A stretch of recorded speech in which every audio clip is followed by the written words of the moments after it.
Hello, everybody. Happy Monday. Welcome in. Jim Scarcelli, the former Wolverine, is with us. He's back from the gym and back with his lunch. He's all happy because he just had his lunch and he's good to go, ready to talk some Michigan football on this Monday. There he is, Scar, looking good. How's things going? Yeah, man, we're getting rolling. We're back in the groove. I don't we miss our football, our Michigan football, but we got our Lions winning, crushing Dallas. We lost the great Wolverine, though, to a tough injury.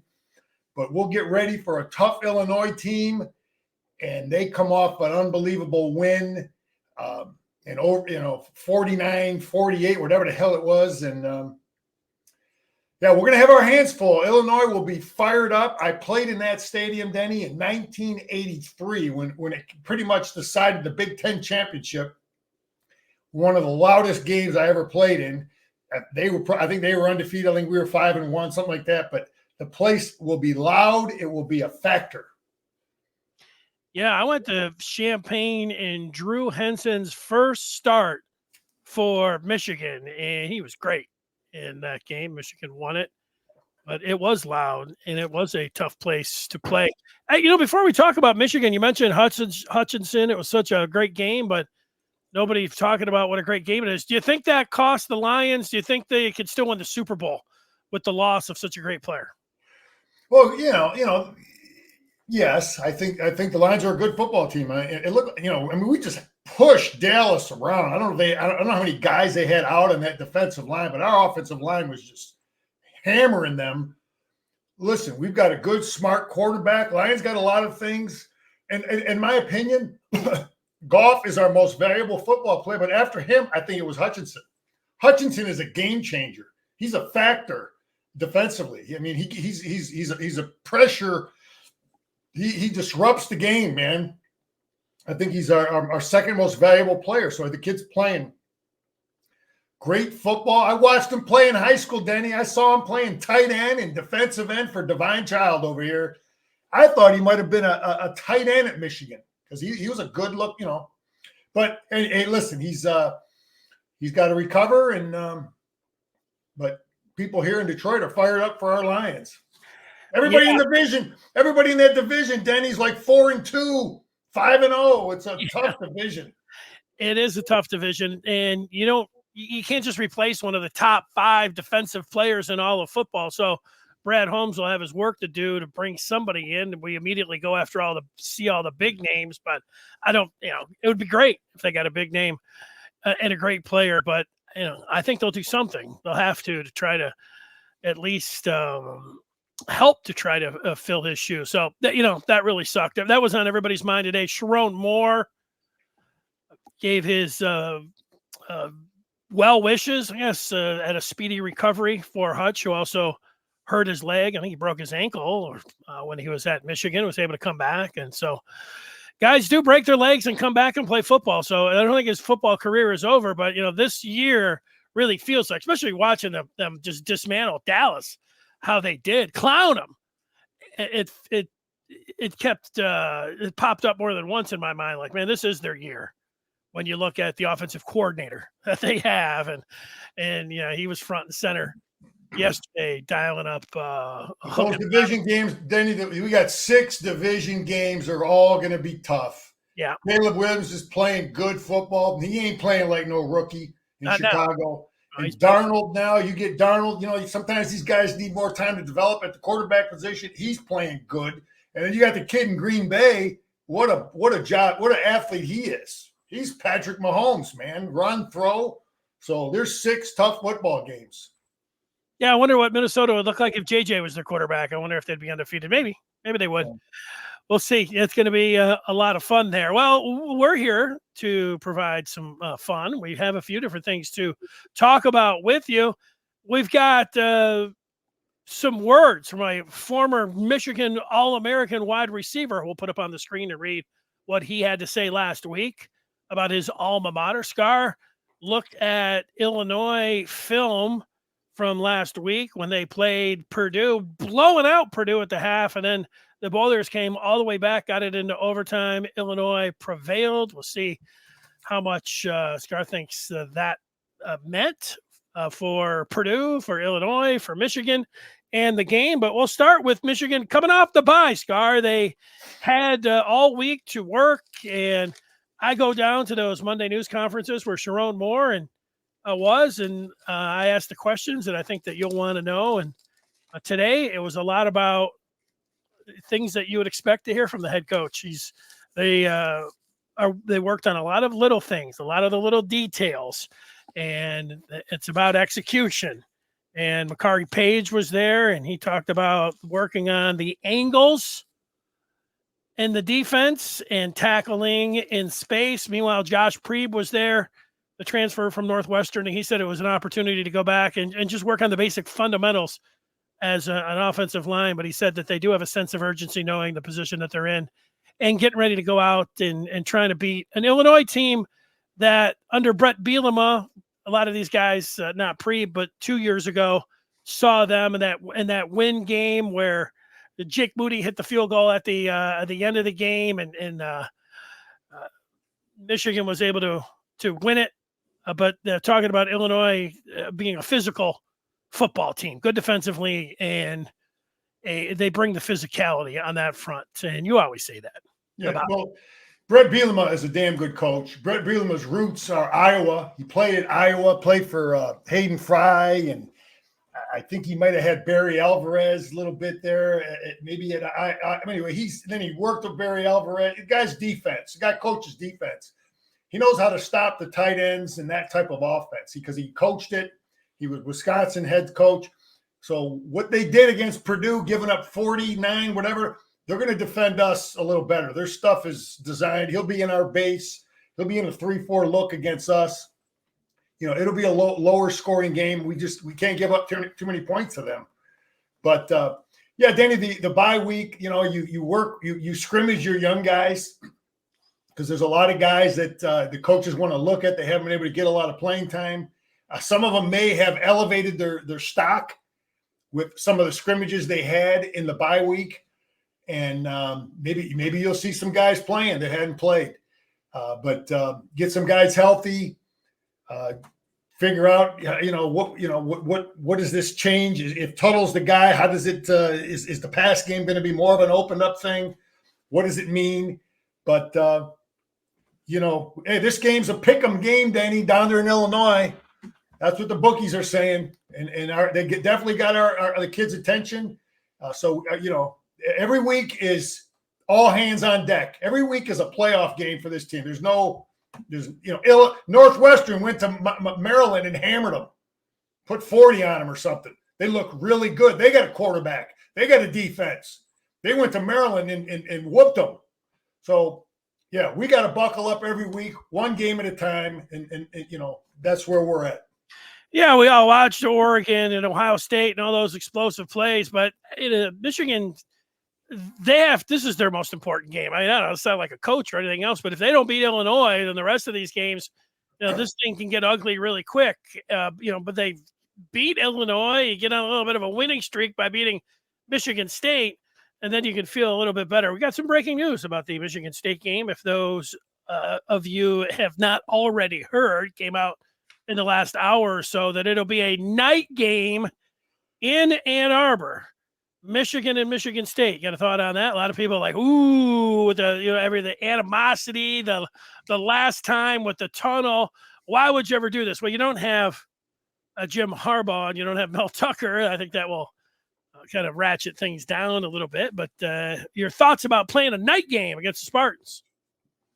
I think this is like 5 night games for Michigan State. They don't care about these kids.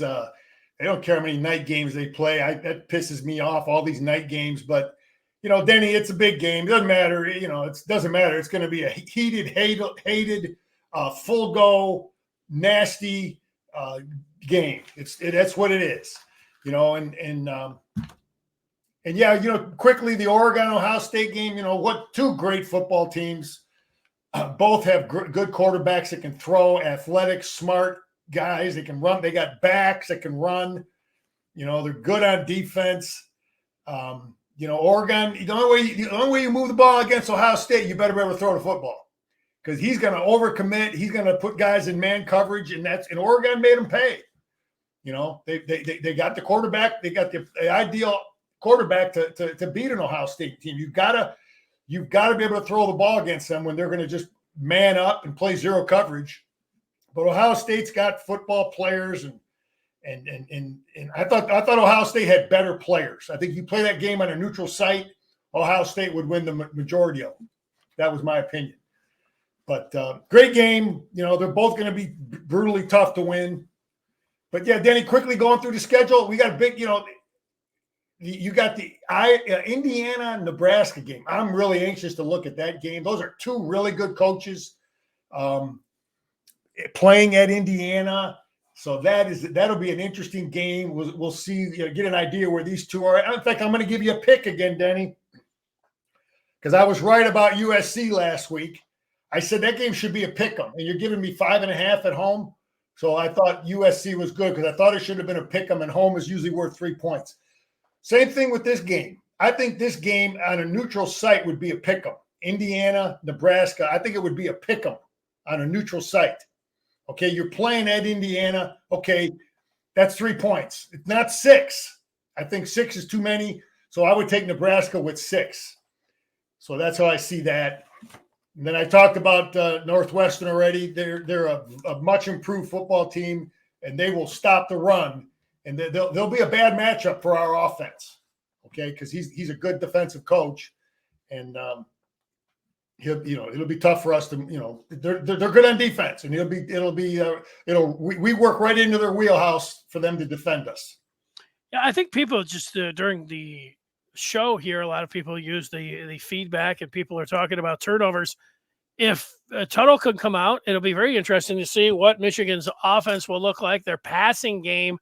But if they can play a clean game, and if they can not turn the ball over, I would guess that the passing game would look a lot more formidable with Tuttle at quarterback if he doesn't fumble and if he doesn't throw an interception.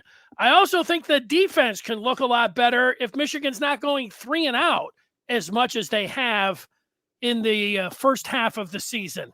I'm not saying that that's giving, the Michigan defense some pass or anything else, but when people keep saying, you've probably heard it, people talking about playing complementary football. But yeah, what really helped out that Michigan defense last year is when Blake Corum and when these guys were going on 10, 12, 13, 14 play drives, the defense came out there flying. They got a 3 and out. This defense, man, they can't even go over there and sit down. They got to stand up because they know they're going to be right back in there. So that could help out. It's going to help out everything. If you don't turn the ball over, passing game will look a lot better. The whole team will look a lot better. It'll be amazing what kind of life that can inject into. Denny, that's been the formula. That's how we've been winning the last 3 years. That's how we won for 40 years, man. Control the football, keep your defense fresh, put some drives together, score, defense, get the hell off the field. Get your off, it's complimentary. You're absolutely right. And we got to get back to that. Let's see if they are able to do that or not. All right. I wanted to ask you a question. A former Wolverine had some thoughts on his program, a local program. It was Braylon Edwards, who does a show on the Woodward Sports Network. And I'll read this so people that are on the podcast will know what Braylon had to say. This is part of what he had to say. He says, Michigan was high on themselves, but there was too much power for one guy, Jim Harbaugh. Stop right there, Denny. There was too much power for one guy. I don't think Jim Harbaugh had more authority than any coach we've ever had over there. Jerome Moore has every bit as much authority. Same with Brady Hoke, same with Rich Rod. They hired their coaches. They had the final say on coaches, trainers, strength coaches, dietitians, everything. Same in players we recruit, players we don't recruit, players we offer scholarships to. He has the final say on everything, the head football coach right now. Jim didn't have any more power. So I don't know what the hell that statement means. Jerome Moore has every bit as much power as the head football coach of Michigan. He's not answering to anybody about anything that goes on. He dictates and decided he wants to stay with what we're doing defensively. He decided and dictates what we're doing offensively. And he's delegated the authority to the offensive coaches. What we are and what we've done is what he believes in.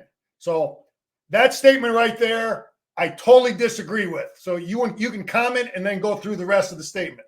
Yeah, I agree with you. The head coach is the CEO. He's the front man. Everything comes back to him. I do think, though, that Jim Harbaugh, as he won over the last 3 years, it does give you it gives you more power. I mean, you can speak your mind more. After the 2020 season, his salary was cut, but after he won the Big Ten once, twice, 3 times, and won the national championship, you do become more.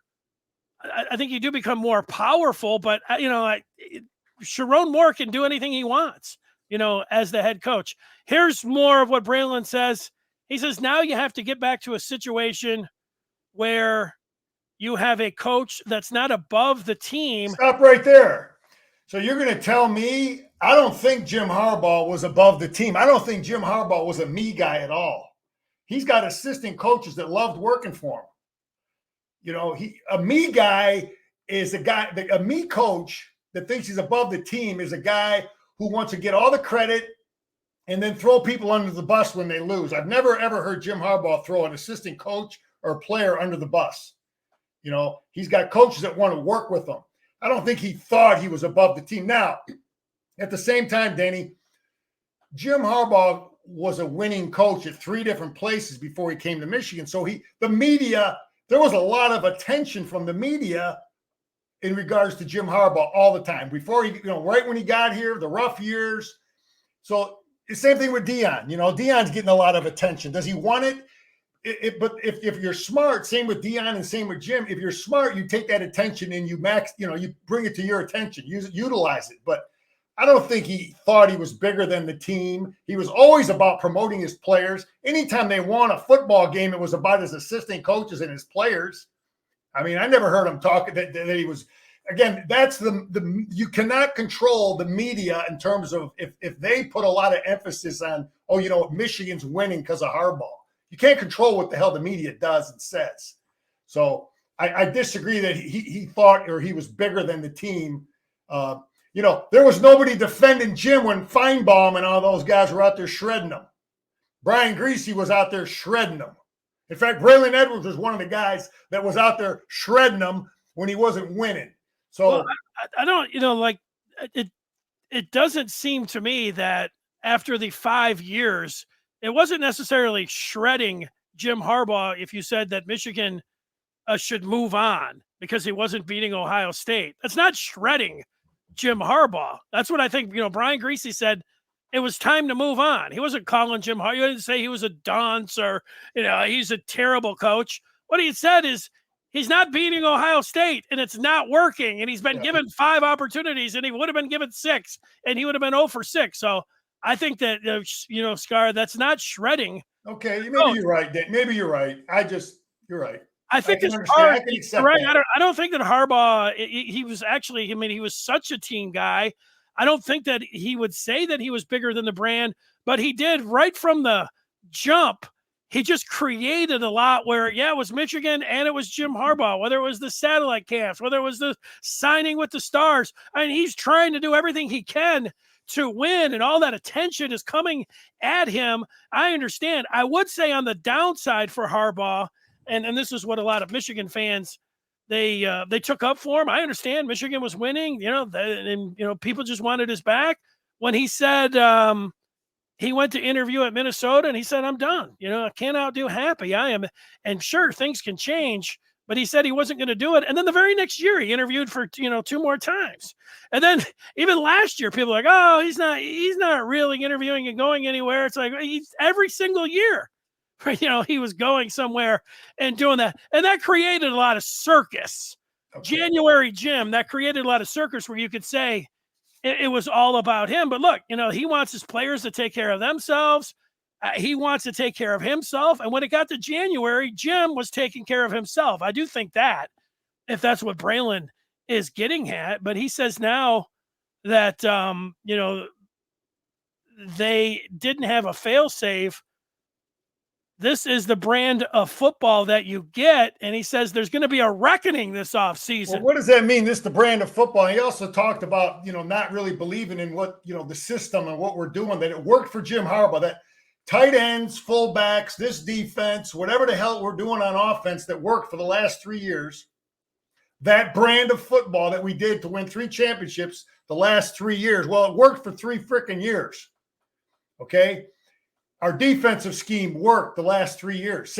We're doing the same things on defense. We're doing the same things on offense. Okay. Well, maybe we don't have all the parts that are performing as well. In fact, Ohio State, Denny, and the other people in the Big Ten, their Ohio State is running the football more with tight ends now. I think that's because of the things Michigan's was doing to beat them the last 3 years.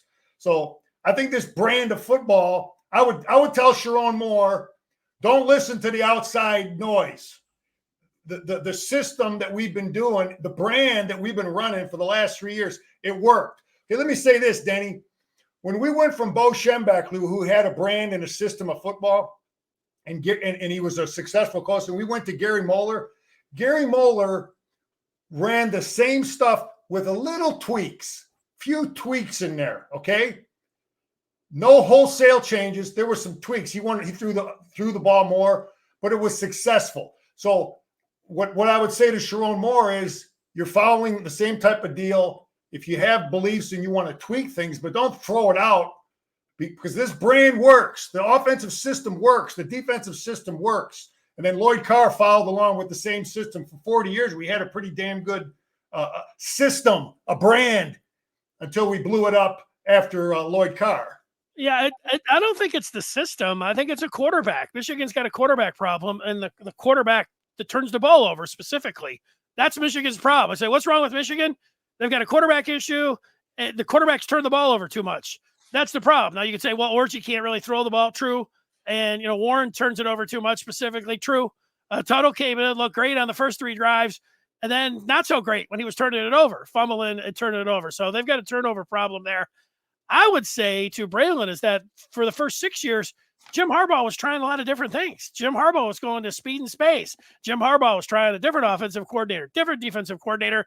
And then he found something, and he kept working and working. And there was a lot of things in there. He changed the defense, got a new defensive coordinator.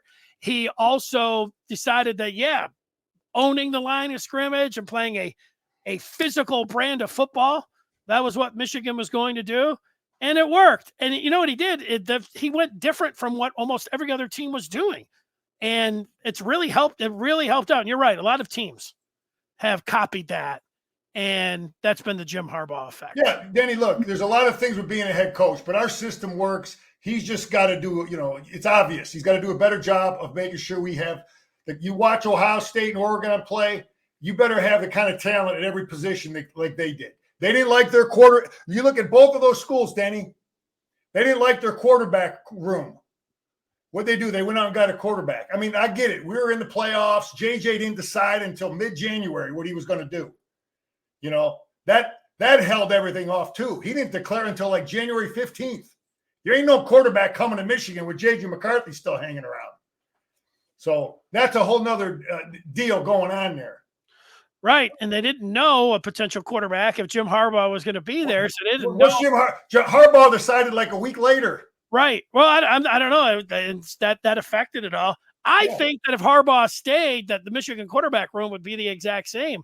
You can make a case that their record could be the same. I'd happen to think that they may beat Washington, if Harbaugh was here. But I don't think that they would have beaten Texas. Yeah, no, I don't know. I'm just saying, JJ didn't decide till mid-January. Right. And, no, you're right. Of course, all those kids were already signed. They're already committed. We're playing in the playoffs. So Sharon's he's got his back to the wall. I believe in the system, Sharon, the system, the tight ends, the offense. Just let's do a better job of filling the talent that we need. Because and another thing I think that was mentioned, maybe we don't have the money. I think we do have funds. From what I'm hearing, we do have funds to get the kind of players and talent to compete financially. I'm just going to leave it at that. Michigan has the funds. Well, that's fun. And they're spending it. They spent a lot of money to keep this team, Denny, intact. That's what I'm hearing. You think Josiah Stewart didn't have people knocking on his door? He had a lot of people offering a lot of money at him. Yeah, Derek Moore, Mason Graham, all them guys, man. I think everybody got a bump. Yeah. Probably got paid. No, I hear you. That's good news. All right, let's see. Do we want to look at any of what else?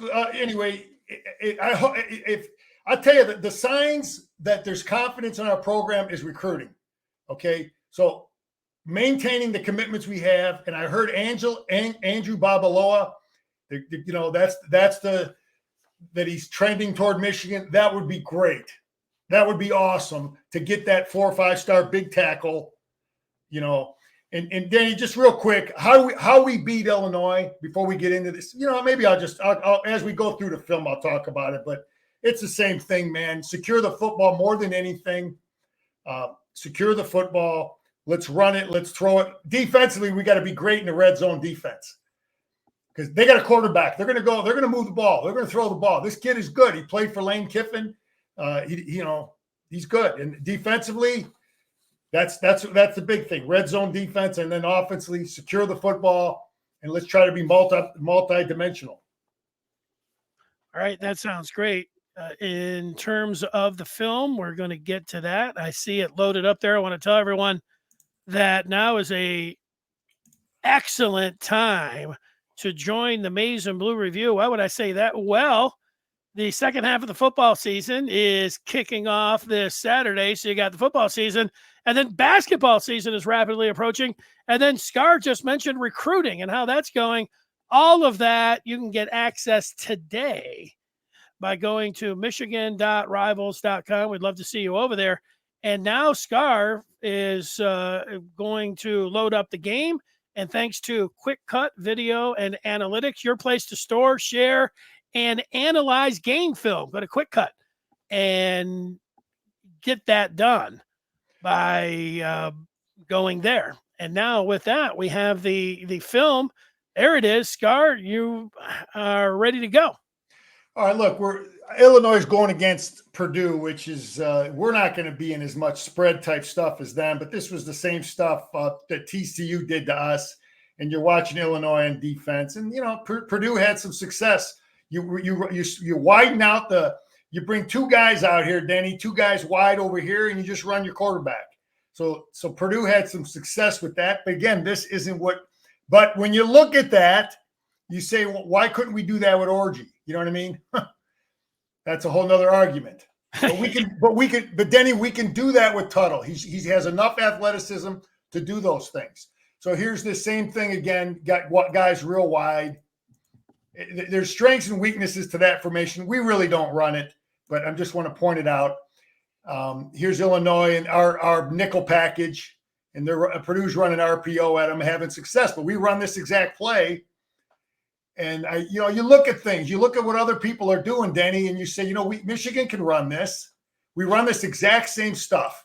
Just give them the same formation, and you'll probably get some of the same alignments from Illinois. You've got quarterback keep over here. You can put it in, tuck it in his belly, and pull it out and run the curl over here. RPO, run, pass, option. So now this is the run. This is the run option. He can't read all 3. Okay. It should be pointed out that this quarterback was making his first start, and he was a redshirt freshman, and Purdue was getting killed at the half. What was it, 27-3? Yeah. Well, the Purdue coach just said, I got this kid. I'm going to run the hell out of him. He ran him. He was not afraid, but he threw it enough. The kid was able to throw the football enough. Again, we're going to be in a different offensive scheme. We're going to see, we'll be with their base front. They'll have 5 guys up front here. Here they are again, Purdue. And Bielema's all over the place defensively. He'll, man zone. He worked under Belichick. He worked under Barry Alvarez. He's worked with great defense people. Now here's Illinois on offense. Now, we run this formation. We run this exact formation, and they get we had a TD. We ran this same formation for a touchdown against USC, but we'll be in our base against this personnel grouping, and we've got to defend this. So they're going to have tight ends, Danny. Illinois will have tight ends in the football game. Bielema's a Wisconsin, Iowa guy. So, we have to adjust to this big tight end formation over here. But just like what people do, Danny, they're looking at how are you adjusting? A lot of times people will bring a ton of defense over here, sometimes too much defense to where all the tight ends are. And like Michigan, we ran the ball away. And that's what they do here. But Purdue defends it. But they still make the first down. Anyway, we'll see those formations. I really think that Illinois has a good offensive coordinator. He was at, I think it was Texas San Antonio. Illinois played him when this guy was the offensive coordinator, and they beat Illinois. And Bielema went out and hired him the next year. I can't think of his name. But the guy's a good offensive coordinator. He sees things. He finds things. He's got the kind of quarterback he wants, and they're capable of scoring points. And this is a disguise look from Purdue, but their coach sees it. He saw something. He knows what they're in. And Denny, this is a Tampa 2 deep, okay? But they're trying to look like they're in man, I think. And now this linebacker has to run with this receiver and on a 2 deep right down the middle of the defense, and that's like real tough because they're kind of trying to disguise like they're in man. You see it pre-snap, Denny? Yep. Pre-snap, it looks like, he's got him, okay? But on the snap of the ball, they're going to be a 2 deep coverage. And now the weakness of that defense is this guy here has to run and with anybody down the middle of the field, and it's tough.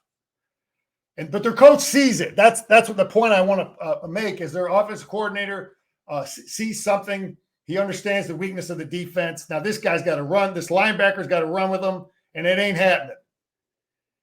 So, we really don't run a ton of Tampa 2. Wink doesn't. We don't see that. I don't see that much from him. Anyway, this kid's an athlete. This quarterback will run around. He's a good passer.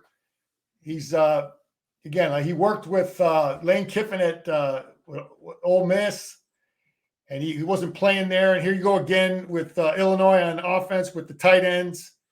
And what does he run here? 2nd and 12. Damn near every play, Danny, these guys are going to put the ball in the gut of a back. What that does is it just everything starts with the run pass option, So, defensively, it's just tough. It's like everything starts with, okay, it can be a pass, it can be a run. It can be quarterback keep. It can be quarterback keep, it can be a pass, or it can be the run. So it just everybody has to read that. These guys are all reading that mesh point. They're looking at that mesh point right there because it affects everything. So this coach really believes in a lot of that. This play is one of their top plays. It's like they like bringing this back, somebody across the formation. Okay, so they like this, putting the ball in the gut and bringing somebody across the formation and just dumping a short pass to them. Okay, this play right here, that's one of their top football plays. We got to defend it.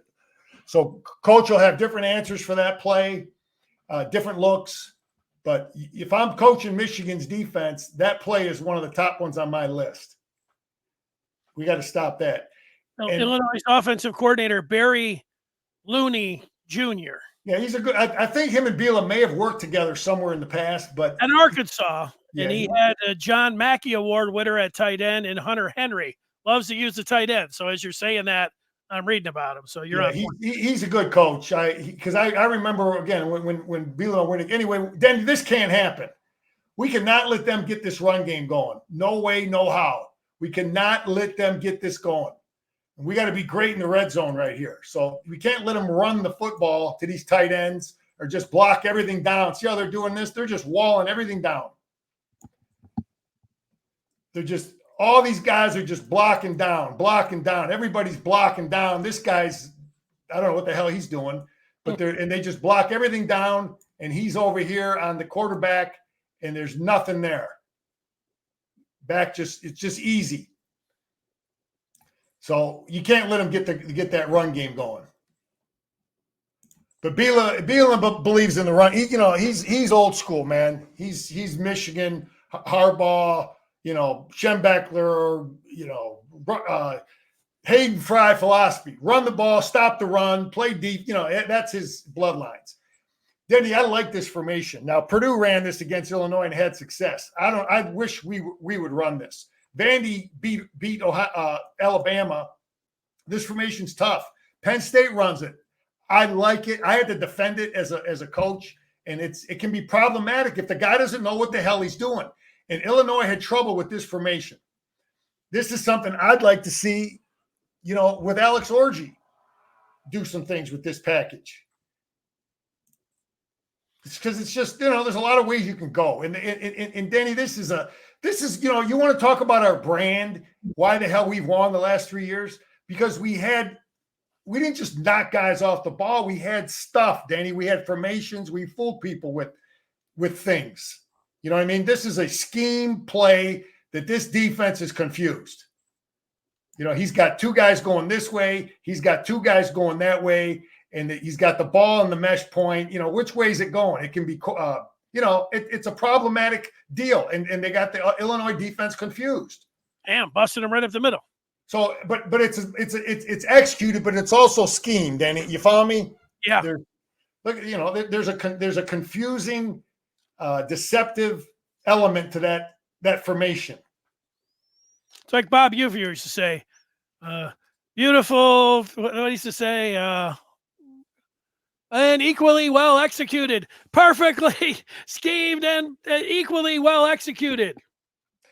Yeah, Purdue's running quarterback power. We run this play again. They're in a lot of nickel against Purdue. I think again, we're just going to see the base. We're going to see 3 defensive linemen.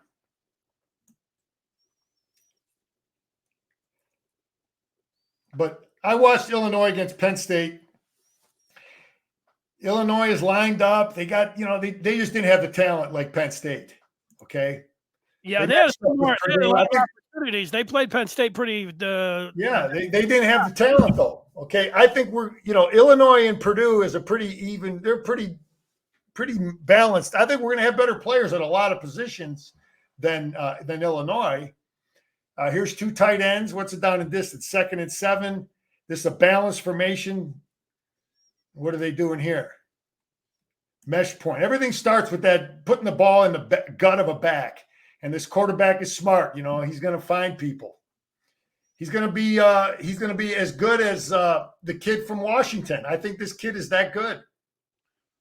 He's a good quarterback.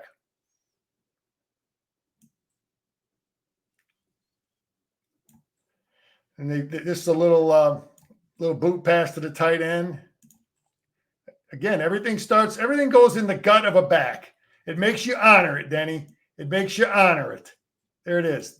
Everybody's looking at this.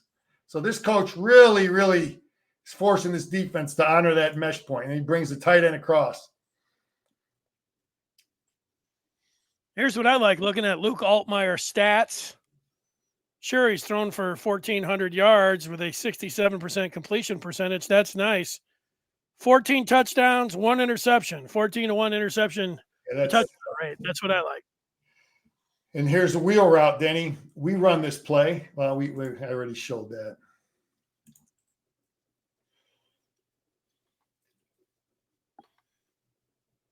So what's the down and distance? 1st and 10. Tight ends in the game. Tight end here. Jet motion across.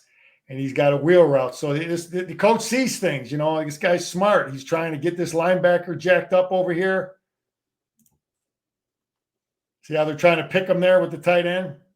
Yeah. Nice play. That should have been is this a penalty? No, he doesn't hit him. So it's anyway, this kid runs out of bounds. But I hate defending the wheel route, Denny. It's just zone, man. It's tough. What's the down and distance? 2nd and 5. Pistol formation. Ball's in the gut. This guy's coming down blocking a safety. See, this should have been a penalty. You're supposed to throw the ball, Denny. It's supposed to be on this side of the line of scrimmage if this guy's blocking. Well, these linemen are downfield here too, a couple of yards, aren't they? Well, let's see where the ball is. I mean, it's right there. I mean, I don't know. I guess the referee thought the ball was here, but that's a close call. Can these linemen be 3 yards down the field? What is it, 2 or 3? In the pros, it's 1 yard, and what's it, 3 in If the college? ball's on your side of the line of scrimmage, they can. Okay, if it's down on the other side, you can't. Oh, you're saying he threw that before the line of scrimmage? Yeah, so that's but it looked like it was on the Purdue side of the line of scrimmage. All right, here's some of the things Purdue did. We run this exact same stunt, exact same look. See, here's the 5-1 look. We run this exact stunt. He's going to drop his edge player and bring his safety from the top. And this was a huge play for them. Oh, no, this isn't the big one. There's a big one coming up. Anyway, we run that exact same stunt. So our coaches will see that. What was the situation? Anyway, our coaches will see it. And, they see it. It'll work. Should work for us. And they'll go under center at times. One of the few teams that will go under center a lot at times. 2nd and goal, and they're running a quarterback boot here.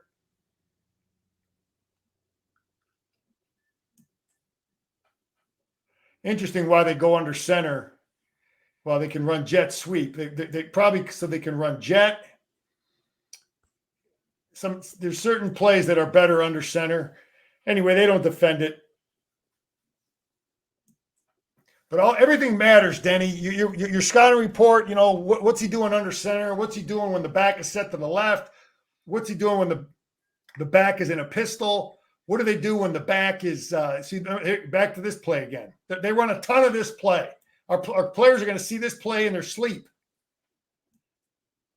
They try to, because it's easy dump off stuff. He'll pick up, Purdue's got it defended. They got a guy, but he doesn't make the tackle. So that play we got to stop. And we run this. What's this formation? Tight end here, pistol formation. Denny, again, there's so many tendencies. Is the back here? Is the back here? Is the back here? So much the coordinator and the players got to understand, what do they run out of with where the back is? We can't let this happen. This is our football play, man. This is zone. This is inside zone. He's just finding a seam in there. Exact same play we run. Here's a play that, we haven't seen it, but when a team runs it, you got to deal with it. It's an option. Now, this kid isn't attacking the line and doing a great job with it, but it's just one of those plays, Denny, that you have to be aware of it as a defensive football player. It's like, this kid, is he carrying out the technique the coaches want here? Probably not, because they pick up a first down. You'd like to see him get on that pitch a little sooner with a weak fake like that. Here's a game changer for Purdue. This game was, I watched this game. My brother played at Illinois, so we're watching each other's stuff, and but this is a game changer for Purdue, and they got 6 up. 6 at the line of scrimmage. He's got a tight end here. What's the down and distance? 1st and 10. And this totally changed the game. This one play totally changed the game for Purdue. Gave him hope, gave him confidence. So he's slanting the defense to the right or to the left. He drops this kid here. This kid does a great job with contain for Purdue.